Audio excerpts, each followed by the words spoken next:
Okay, so early on, I mean way early, like Bible times, before any of the big celebrities like Moses or David or Abraham came along. Not quite, quote, in the beginning, but then not too long after that either. Back then, everybody pretty much had the same deal going.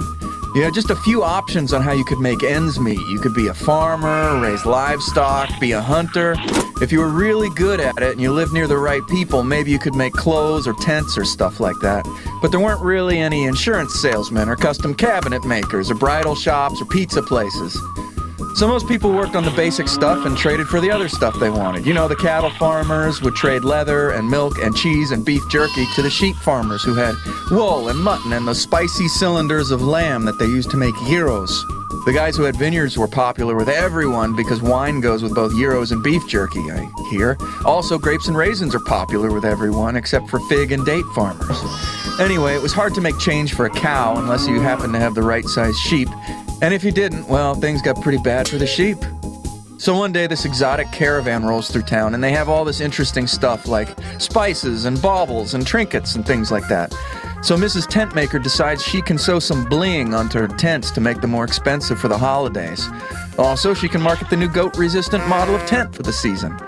So they barter and haggle, and afterwards they have much smaller tent piles, fewer goats, and now they have a basket full of shiny stuff. And that shiny stuff, they say, doesn't need to be fed like the goats, and it isn't nearly as hard to carry in your sleeve pocket as a tent. Say, Mrs. Tentmaker, why don't you hang some of these shiny things on your collar so Mrs. O'Ahmed can see them? And so instantly jewelry and currency were invented by the tent makers. Now, the O'Ahmeds were always self-conscious about their struggling and isolated fig and date plantation when they compared themselves to the relative wealth of the tent makers. So they started decorating their residences unnecessarily, and this led to the Great Goat and Bauble War of 1754 BC. And so by the time of the Bible celebrities, those trinkets and baubles had eventually turned into gold and silver currency. Bartering was still done with sheep and goats and cows, as well as wine and grapes. Figs and dates did well too, but not like gold and silver. Also, people had learned how to build things like cities and walls and pyramids, so goats weren't eating tents like the old days, except as snacks. Time passed, pants were invented, followed by pockets, which proved good for carrying currency, though not so good for carrying raisins or goats or tents.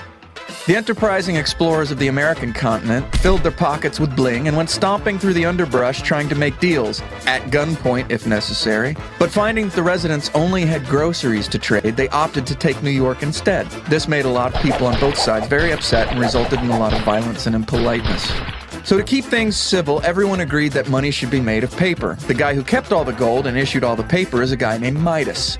He starved to death under mysterious circumstances, and the investigation continues. We still use that paper today, although we paint it different colors just to keep the middle-aged folks nervous about the economy. Then about 60 years ago, a teenager named Johnny Visa took his girlfriend out for a burger and fries kind of date, realizing all too late that he had left his wampum and his other dungarees.